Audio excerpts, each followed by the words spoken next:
Mientras van conectándose los otros compañeritos, pues a todos, gracias por su puntualidad, bienvenidos. Y vayamos preparando, por favor, nuestra guía de trabajo. ¿Ya? Vayamos preparando nuestra guía. Sociales.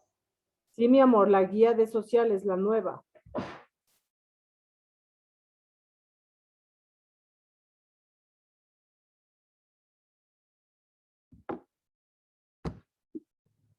¿Ya? Bien. Brignelis, por favor, encienda su cámara. Entiendo que Martín fue a traer su guía. Ok. Bien. Primero vamos, me van a escuchar las indicaciones, ¿ya? Primero vamos a concluir viendo todo lo que son los temas de, todo lo que son los temas de la región de la Amazonía, ¿sí? Porque ayer vimos el clima, ayer vimos los productos de la Amazonía, los principales ríos, y entonces, posterior a esto, vamos a poder dar la evaluación. La evaluación estará en la plataforma y corresponde a los temas de la sierra y el oriente. ¿Ya? Si usted tiene preguntas, por favor, las hace para que todo esté claro, pero antes de final la clase. Antes de llegar al final. ¿Por qué? Porque ahorita vamos a completar el resto de la información de lo que nos corresponde a la Amazonía. ¿De acuerdo? Sí, necesito saber que todos me escuchen para que cuando les pida participar, pues todos formemos parte de la clase como si. Teacher, sí se escucha. Muy bien. Entonces, voy claramente, jovencitos, que no prenden la cámara, salen de la clase. ¿Ya? A excepción de... bueno, Miquela tiene 2 dispositivos, Ariel tiene 2 dispositivos, entonces estaríamos bien. Sofía no tiene ningún permiso para tener la cámara apagada, de manera que si no prende, pues saldrá de la clase. Brignelis de la misma manera. ¿Sí? Ok. Bien. ¿Qué es lo primero que hacemos entonces, Martín? ¿Qué es lo que tenemos que hacer primero antes de empezar a la clase?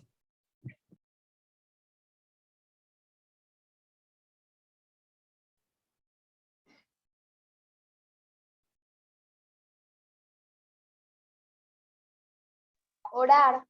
Ok, muy bien. Entonces, le voy a pedir a Jire que alce su voz fuertemente y que ore por todos nosotros.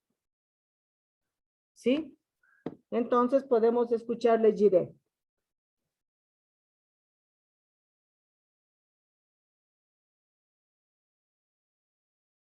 A ver.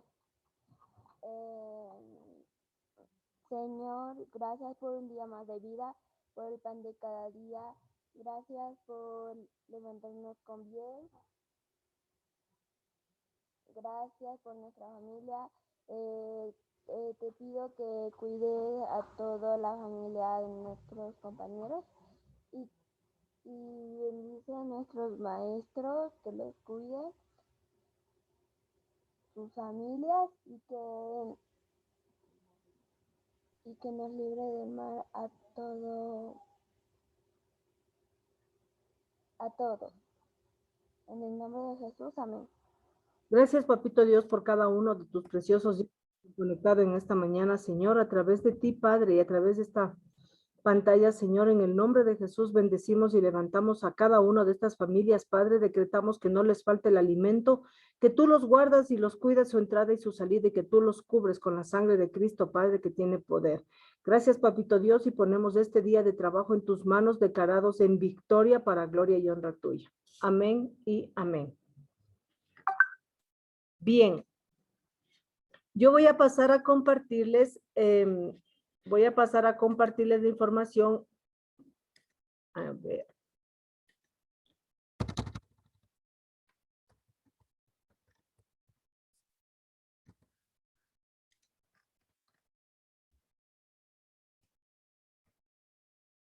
Entonces, ¿dónde estaba? Ok, para que me... Pero fue una pregunta. dígame. ¿En qué página tenemos? Ya, primero vamos, mija, a ver las diapositivas del PowerPoint y luego yo les digo la página que trabajamos, ¿ya? Ok. Ya, mija, muchas gracias. Brignelis, encienda su cámara, por favor. Bien, entonces yo les voy a compartir ahora. Déjenme ver dónde estaban mis diapositivas.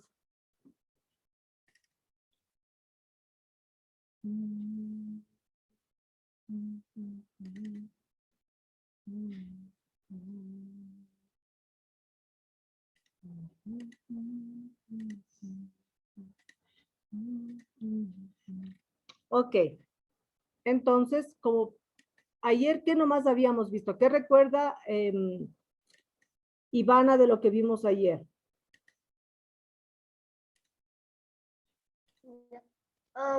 Vimos de la Amazonía, vimos las comidas, vimos que dónde se cultivaban las cosas, que si se cultivaban arriba o abajo, algo así fue que escuché. Creo que también la vestimenta no. Los peces de agua salada y de agua dulce. Ya, gracias, Ivana. Habíamos hablado en el contexto del Oriente que su clima es tropical húmedo y que en el Oriente había el Oriente Alto y el Oriente Bajo. Decíamos que el Oriente Bajo es como decir lo que está cerca a los ríos, como lo que está planito, ¿ya? Y decíamos que en el Oriente Bajo, donde está planito, donde están los hoteles y las chozas de las personas que viven ahí, ese clima era tropical, era así como de la costa, ¿ya? Mientras que en el caso de los que viven en las zonas altas del Oriente, es decir, en las montañas, a eso se refiere, no arriba en el cielo y abajo en el suelo, no, arriba en las partes de las montañas. Esa es la parte alta del Oriente. Decíamos que en la parte alta del Oriente, ahí en cambio el clima es más templado, así como de la sierra, digamos más o menos. Y era por eso que era favorable para la agricultura y la ganadería. André, ¿qué productos se cultivaban en el Oriente, de los que se acuerden?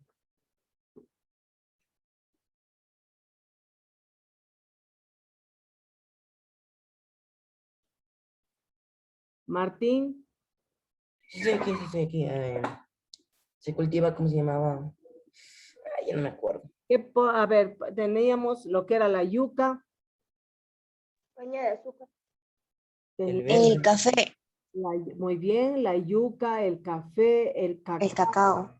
frutas tropicales, sí, teníamos que eso se sembraba en la parte alta del Oriente. ¿Qué quiere decir la parte alta? En donde están prácticamente las partes de las montañas, porque ahí el clima es más templado. Por lo tanto, entonces en ese espacio era aprovechado para la agricultura y la ganadería. ¿Qué más hablamos del Oriente? Que el Oriente también se producían árboles textiles y árboles forestales como de laurel, caoba, y que había un árbol que es el árbol de caucho. Y yo les dije que de ese árbol de caucho se sacaba para elaborar el material, las llantas de los vehículos principalmente, ¿ya? También hablamos del Oriente en el sentido de que tenía varios ríos y que estos ríos eran muy caudalosos. También conversamos del Oriente, que el Oriente pues tiene parques, tiene lugares turísticos. Sí, yo les hablaba de la Casa del Suizo, que les decía que es un hotel obviamente del dueño es un suizo que tiene contacto ahí con los indígenas y pues le han permitido y le han ayudado y permanecer ahí con su hotel, porque antes llegar al oriente eran zonas muy hostiles. ¿Qué quiere decir? Que la gente, los guaraní, los shuaras, los nativos de ese sector, pues no permitían fácilmente que uno se acerque a su territorio. Bien, eso en una manera de resumen de todo lo que vimos en la clase de ayer. ¿De acuerdo? Por favor, siempre revise el tema porque yo le hago preguntas y esa es su calificación. ¿De acuerdo? Por eso siempre estar pendientes, jovencitos. Desde la siguiente clase, ¿ya? Bien, entonces ahora vamos a ver el tema que corresponde a las características principales de los ríos de la Amazonía. ¿Qué son las características? Las características son aquellas cualidades que tienen los ríos.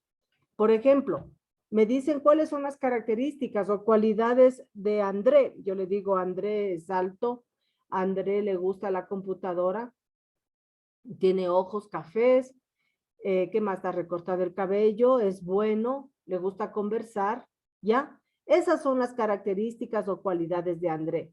Asimismo, son las características que tienen los ríos en la Amazonía, porque las características que tienen los ríos de la Amazonía no tienen los ríos que están en las ciudades.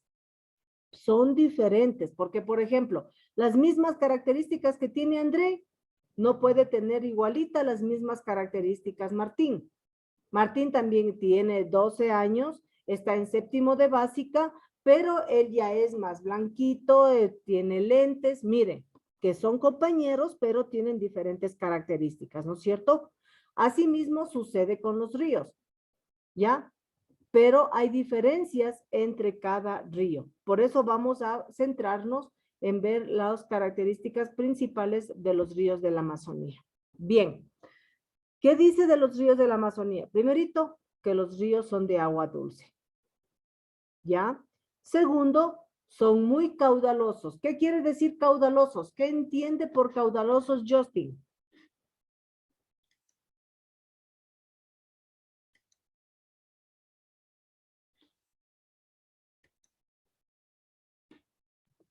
Que tienen mucha agua. Que ya caudalosos quiere decir que tiene mucha agua y obviamente por eso tienen profundidad. ¿Ya? Los ríos del oriente hay sectores en los que tiene como 20 metros de profundidad, pero si se adentra más a la selva, ya tiene 80, 100 metros. Imaginan 100 metros de profundidad y con esas aguas tranquilamente una persona se ahoga. Porque imagínense, si 20 metros de profundidad es bastante, mucho más 100 metros. ¿Sí? Es bastante profundidad y eso es esa es una característica de los ríos del Amazonas. Bien, ahora vamos a ver otra característica que tiene, que son muy extensos. Si ven ustedes aquí en la imagen, miren, parece una culebrita y estos son el río Amazonas. Miren, parece una culebrita aquí. Va atravesando toda la selva ecuatoriana. Llega a un punto que miren, aquí parece que se hiciera hasta como un caracol. Miren.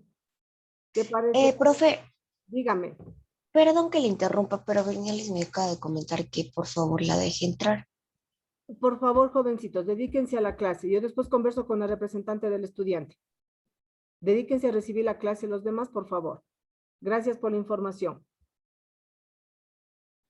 ¿Ya? Entonces les decía, preciosos, miren cómo son de grandes, grandes. No es un río chiquitito, mire, es como una culebrita de tan grande que es el río. ¿Sí? Y a medida que va avanzando toda la Amazonía, mire, va tomando varias formas. ¿Qué más podemos ver en este río? Este río, además de ser extenso, de ser grande, tenemos también que es bastante ancho. Mire, por eso es que se puede observar entre los árboles, entre la tierra, cómo es tan ancho este río. ¿Por qué creen ustedes que este río sea bastante grande, ancho y caudaloso? André, ¿cuáles serían las razones por las que los ríos, en especial este río Amazonas, es tan grande, ancho y caudaloso? ¿Por qué cree usted que sería? Para los peces y y también para los hombres. Así no se les hace,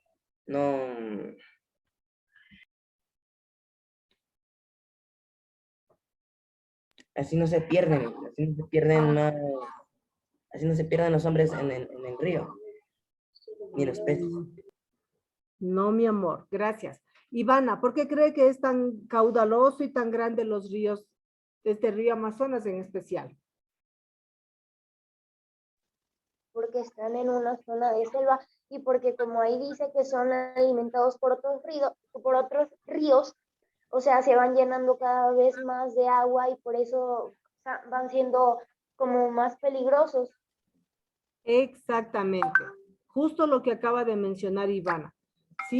Que son ríos que son alimentados por otros ríos. Es decir, el río Amazonas no es solito el río Amazonas. Para que el río Amazonas sea tan largo, extenso y profundo, es a causa de que varios ríos pequeños y medianos vayan a depositar toditos el agua ahí.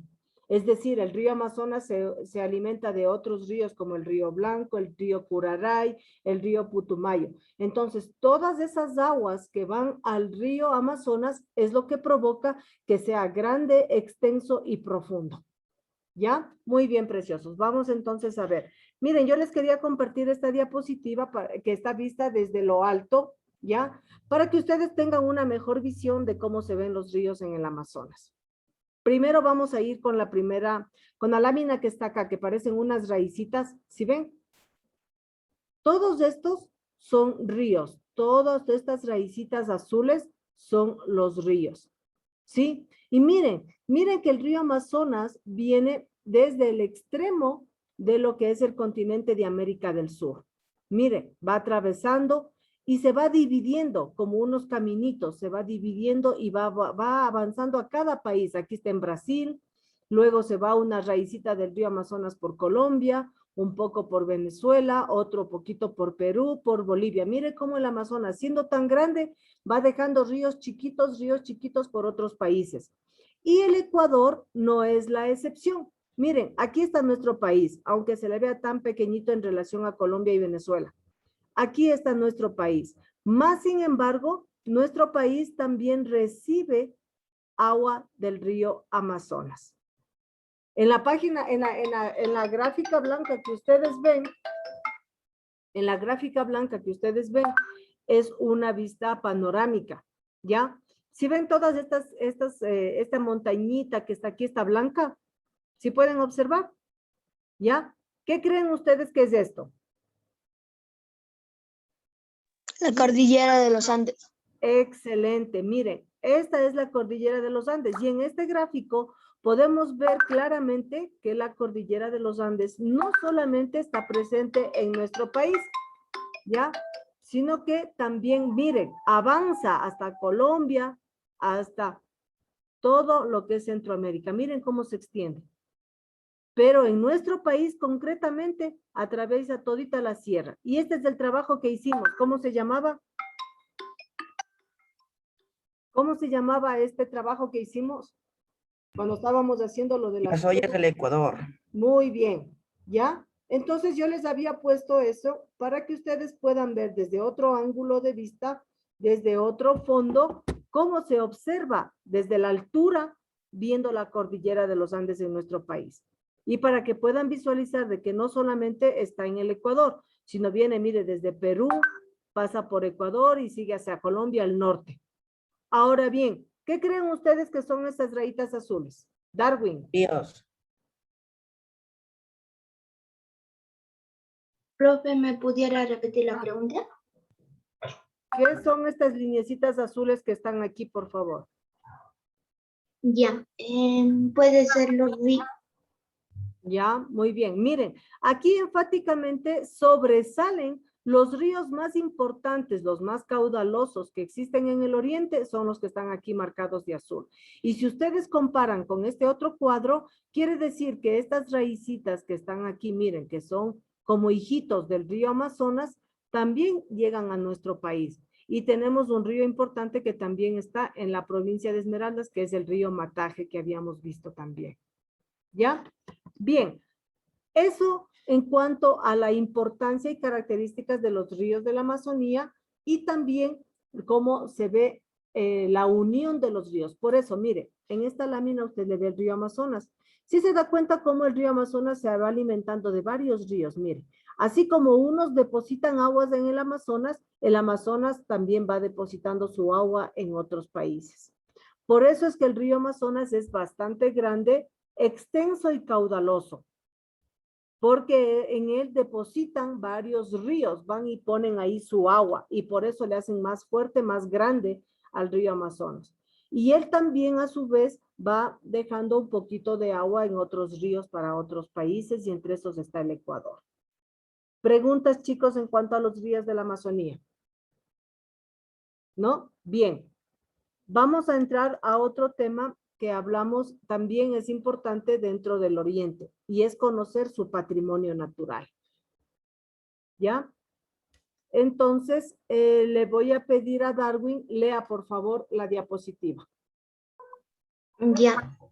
Patrimonio natural es el conjunto de bienes y riquezas naturales o ambientales que la sociedad ha heredado de sus ancestros y a los que se les concede un valor excepcional. La Amazonía tiene 7 millones de kilómetros cuadrados más extensos del mundo, biodiversidad, flora y fauna y maravillas del mundo. Ya, muy bien. Entonces, ¿qué dice que es el patrimonio? ¿Qué dice que es el patrimonio natural? Dice que es el conjunto de bienes y riquezas. Cuando dice bienes, estaríamos hablando, por ejemplo, de las iglesias, estaríamos hablando de las casas antiguas, de parques importantes, cuando se refiere a los bienes. Pero cuando dice riquezas naturales o ambientales, estamos hablando todo aquello que tiene que ver con la naturaleza. ¿Sí? Todo aquello que tiene que ver con la naturaleza. Pero cuando usted ve que dice el conjunto de bienes, en cambio se refiere a todas las construcciones, los castillos donde vivieron los incas, donde ellos tenían su cementerio. Sí, Se Ivana. le escucha, pero se le escucha un poquito bajito, como que a veces se le va el sonido. Ese es tuyo porque yo sí lo escucho bien. ¿Ya? Ok. Bien, entonces. Y está todo mi volumen preciosos. Entonces, acuérdense esta gran diferencia, chicos, que cuando dice conjunto de bienes, se refiere a todo lo que sean construcciones, iglesias, castillos, templos o lugares donde ellos enterraron a sus muertos. Pero cuando habla de riquezas naturales o ambientales, se refiere a la flora, a la fauna y a los lugares turísticos. ¿Sí? Bien, dice aquí que se llama patrimonio natural también porque se le da un valor incalculable, es decir, que no hay dinero que pueda comprar la riqueza que hay en la Amazonía, porque es tanta su variedad que no alcanzaría el dinero para poder comprar. ¿De acuerdo? Entonces, por eso dice que tiene un valor excepcional, es decir, no hay cantidad de dinero que alcance a comprar. Bien, la Amazonía tiene un total de 7 millones de kilómetros cuadrados. Es la parte más extensa de la Amazonía en el mundo. ¿Por qué? Porque tiene una diversidad, una gran variedad, tanto en animales, en la flora, lugares turísticos. Por eso, hubieron 477 países, escuche, hubieron 477 países que participaron, vaya Ariel, hubieron 477 países que participaban para ver quién tenía el lugar de formar parte de las 7 maravillas del mundo. Y entre esos 477 participantes estaba la Amazonía del Ecuador y ganamos. Por eso a la Amazonía se le considera como una de las 7 maravillas del mundo. ¿Ya? Bien. Ahora que ya sabemos qué es el patrimonio, vamos a ver 2 lugares importantes dentro de lo que es el océano. Y tenemos la Reserva Ecológica del Yasuní. ¿Qué han oído ustedes conversar del Yasuní? ¿Qué ha escuchado del Yasuní?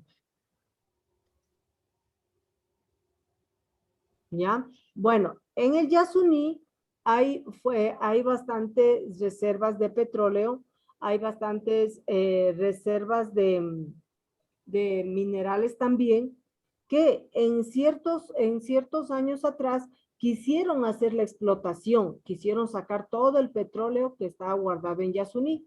Pero obviamente tanto los nativos, es decir, las personas que viven en el oriente, como parte de aquí del Ecuador, hablemos de Pichincha, hablemos de personas de la costa, la sierra, tampoco estuvo de acuerdo en que se explote ese petróleo. ¿Por qué? Porque si entraban las maquinarias a explotar ese petróleo que había en Yasuní, obviamente se talan árboles para que pueda entrar la maquinaria. Y cuando se talan los árboles, se daña el ecosistema donde viven otras especies, como las mariposas, las orquídeas, los monos, los loros, ¿sí? Entonces, no representaba, o sea, no era conveniente explotar el petróleo porque por sacar el petróleo se destruía la naturaleza, la flora y la fauna del oriente. Y es por eso que las culturas guaraní, quichua, que habitan en el oriente, los shuaras, los záparos, se levantaron y dijeron que no iban a permitir el ingreso de maquinaria al Yasuní. ¿Ya? Y toda la vida se ha sabido que el Yasuní es una área protegida. Tiene 982,000 kilómetros, ¿ya? Pero la diversidad que ella tiene en naturaleza, en flores, en plantas, es tan grande, sí, que lo hace un lugar único. Por lo tanto, esa era una de las razones por las que no permitían que vayan a explotar de ahí el petróleo. En el Yasuní también se encuentran lagunas importantes como Hatuncocha y Garzacocha. Todos estos lugares, sí, que son en el Yasuní, obviamente son muy turísticos y llaman la atención por la variedad de la flora y la fauna. Ahí hay una gran variedad de orquídeas que a nivel del mundo no hay y solo existen en este lugar de la Amazonía. También en el Yasuní hay dos grupos o dos, digamos, asentamientos de pobladores que se conocen con el nombre de Taga-Eri y los Taromenane. Estas dos culturas, escuchen bien chicos, estas dos culturas nunca han tomado contacto con la civilización. Es decir, son los dos grupos culturales que viven en Yasuní que son originales en 100%. Ellos no permiten que ninguna persona, digamos, de la ciudad trate de ingresar a sus territorios. Y van a preguntas. Sí, ok. ¿Puede repetir los nombres de esas culturas que dijo que no tenían contacto con la civilización? Por favor. Ya. Los unos son los Taga-Eri, y los otros son los Taromenane. ¿Ya? Estas dos culturas. Taromenane. En la diapositiva está mi hija. ¿Ya? Entonces, el Yasuní sí tiene otras culturas, pero las principales que no han tenido contacto con la civilización, es decir, con la ciudad, no han venido ni tampoco permiten que ingresen a su territorio. Y estos dos grupos son los Taga-Eri y los Taromenane. Ellos, es decir, que ellos se mantienen al 100% como es su cultura, sus costumbres, su gastronomía y su forma de vivir. Eso en cuanto a las características de la Reserva Ecológica de Yasuní. Vamos a ver ahora el parque de Sumaco, ¿ya? En Sumaco miren que a Yasuní sí ha habido personas que han podido llegar a visitar, pero en el caso de Sumaco, en cambio, no. En Sumaco es un lugar silvestre, es un lugar virgen, por así decirlo. Y su selva, como nadie ha podido ingresar, ¿sí? Está tan como enredada los árboles, las ramas, por eso se dice que es silvestre. Ahí no ha podido haber la manipulación del hombre, que haga una chocita, que corte arbolitos, no. En Sumaco es un parque que no ha sido manipulado por el hombre, por eso se mantiene como una zona silvestre. Silvestre quiere decir lo más natural posible, ¿ya? A este parque difícilmente se tiene acceso. Obviamente, ¿por qué? Porque no hay senderos, no hay caminos que haya hecho el hombre para poderlo visitar, porque su naturaleza es muy, los árboles son muy grandes, son enredadas sus ramas y no ha facilitado poder hacer unos senderos para poder visitar este parque. Por eso es muy difícil poder conocerlo en un 100%. El paisaje de Sumaco es un paisaje montañoso. ¿Qué quiere decir? Que en Sumaco hay más montañas que se pueden visitar, como el Cerro Negro, el Pan de Azúcar y el Cono de los Volcanes. Esos son los lugares turísticos que se pueden visitar dentro de Sumaco. Y aquí hay algún dato muy importante, que es que hay especies que no han podido ser manipuladas por el hombre. ¿Qué quiere decir esto? Que, por ejemplo, el mono araña, los loros, los periquitos, esos sí han podido ser traídos del oriente hacia las provincias del Ecuador, ¿no es cierto? Hemos visto en Guayaquil, hemos visto en Quito, los loritos, los monos, que es algo ilegal, pero sí se ha visto. Pero en cambio, en Sumaco, nadie ha podido coger los animalitos que están ahí, ¿sí? Es decir, no conocemos, sino solamente las personas que puedan ir a Sumaco. Bien. Estas dos principales que hemos visto, el Yasuní y el Sumaco, son patrimonio natural, ¿sí? Considerado como las 7 maravillas del mundo. Pero también hay otras áreas naturales en el oriente que son protegidas. ¿Cuáles son? En Morona, Santiago, tenemos el Parque Nacional Sangay, tenemos la Reserva Biológica del Cóndor, tenemos el municipal 7 Iglesias, ¿sí? Estos son lugares o áreas naturales protegidas, así como tenemos, por ejemplo, el zoológico de Guayabamba, el zoológico de Baños, que son lugares protegidos en donde no se puede alterar ese ecosistema. Lo mismo hay en Morona, Santiago.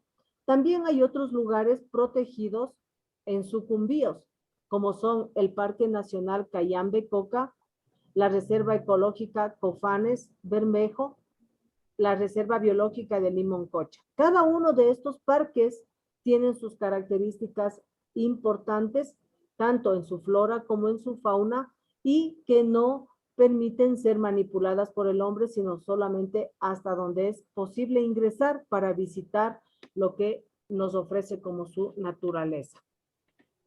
Bien. Hay un producto natural, hay un producto que es muy, ¿cómo les digo? Muy famoso en el oriente, ¿sí? Y se llama la chonta, ¿ya? La chonta es un fruto que se da en los árboles, ustedes ven ahí como que fuera una palmera, parecen ovitos, pero no son ovitos, se llama chonta. ¿Cuáles son las características de la chonta? La chonta es muy nutritiva, tiene proteínas, vitaminas, y se lo puede consumir de varias maneras. Encontramos como coladas de chonta, también puede haber chicha, también se hace pasteles y también se puede utilizar mezclado con, hacer una mezcla como una harinita, como una masa de sal y puede ser un tamal. Pero para hacer estos procesos siempre es importante primero que esté cocinado. Allá en la cultura Shuar, que está en el oriente, ellos hacen una fiesta en honor a la chonta. ¿Sí? Ellos hacen una fiesta en honor a la chonta cuando es la cosecha y obviamente agradecen a la tierra que le llaman Pachamama porque dio una buena cosecha del producto tan rico que es para ellos como es la chonta. ¿Sí? Ahora, dentro del oriente hay un grupo de habitantes que se llaman los záparas y ellos tienen varios aspectos importantes. Entre estos están que los záparas obviamente son un pueblo indígena y que vive en la Amazonía, pero los záparas también viven en el Perú, ¿ya? No solamente en el Ecuador. Los záparas están presentes en el oriente y también están presentes en el Perú. Miren cómo es la vestimenta de los záparas. Están tapadas con hojas. Esto no es ropa. Son hojas de los árboles que ellos hacen sus vestimentas y El gorrito, el sombrero que está usando la chica del medio son de las pieles de los jaguares que ellos cazan para poder alimentarse. Miren, aquí la otra persona tiene un gorro tejido de paja, ¿sí? De los árboles del oriente, y aquí le han adornado con las plumas de un pájaro también, ¿sí? Miren entonces la diferencia de vestimentas. Ellos no han cogido, como decir, las costumbres y vestimentas de nosotros como ciudadanos, porque no les vemos con camisetas, no les vemos con short, les vemos que llevan ropa elaborada en base a lo de los árboles y la naturaleza que ellos están rodeados. ¿Cuál es el idioma de los záparas? El idioma es zápara, ¿sí? Pero hay una pena, que poco a poco el idioma zápara está desapareciendo. Y ya no hablan mucho zápara, pero están hablando quichua. Es decir, poquita gente habla el zápara porque la mayoría ya está empezando a hablar el quichua. Cuando vinieron los españoles a conquistar América, obviamente también llegaron al oriente. Y ahí descubrieron los árboles de caucho. Y por extraer lo que tenía el caucho, les hicieron esclavos a los záparas. A las mujeres les tenían ahí humilladas, ultrajadas, para que cocinen para los que iban a sacar el caucho. Fueron muy humillados los záparas, ¿ya? Y poco a poco, con la llegada de los españoles, ellos trajeron enfermedades, y a causa de esas enfermedades murieron mucha gente de esta población. Jiré, ¿tiene preguntas? Dígame, Jiré. Profe, le quería decir que se podría leer. Sí, mi amor, en la siguiente diapositiva vamos a ver aquí, la parte de aquí, porque de aquí vamos a la otra parte, ¿ya? ¿Cuál? Aquí, a ver, aquí donde está mi cursor, ¿qué habla del número de los hablantes? Ya, Leamos. el número de los hablantes disminuyó constantemente después de la llegada de los europeos, bajo el efecto de las enfermedades del viejo mundo. Ya, muy bien. ¿Qué dice acá abajo? ¿Fueron el qué? A ver, ¿dónde? Fueron esclavizados. Aquí donde está mi cursor. Fueron esclavizados para que trabajen sacando caucho. Las mujeres fueron abusadas. Ya. ¿Qué dice del idioma? Su idioma zápara poco a poco va desapareciendo porque se ven obligados a hablar quechua. Muy bien. ¿Y la última qué nos dice? Son un pueblo indígena de la Amazonía presente en Perú y en Ecuador. Pertenecen al grupo lingüístico Zaragozano. zaragozano. Gracias, preciosa. Bien, entonces dice que los záparos, en conclusión, poco a poco ellos fueron desapareciendo porque cuando vinieron los españoles trajeron enfermedades. Les contagiaron a ellos y murieron. Cuando vinieron los españoles les hicieron esclavos para que sigan sacando la producción del caucho, y las mujeres fueron abusadas. Poco a poco el idioma záparo se va perdiendo porque se ven obligados a hablar el quichua, porque no todos pueden hablar záparo. Entonces ellos tienen que aprender otro idioma y es el quechua, ¿sí? Entonces decíamos que los záparas también viven tanto en el Ecuador como en el Perú. Bien, chicos, yo les voy a subir estas diapositivas porque aquí está información con la que usted va a llenar su guía de trabajo. Aquí están las ciudades que comprenden el área de lo que es la joya de los hachas, que está en relación al trabajo de la guía. Aquí están los ríos, ¿sí? También tenemos aquí, miren la presencia de los pozos petroleros. Cada uno tiene un nombre, cada color tiene un nombre. Y en cada una de estas bolitas de colores son las etnias que tenemos en el Ecuador. Miren cuántas etnias tenemos en todo el Ecuador. Pero vamos a trabajar con las de los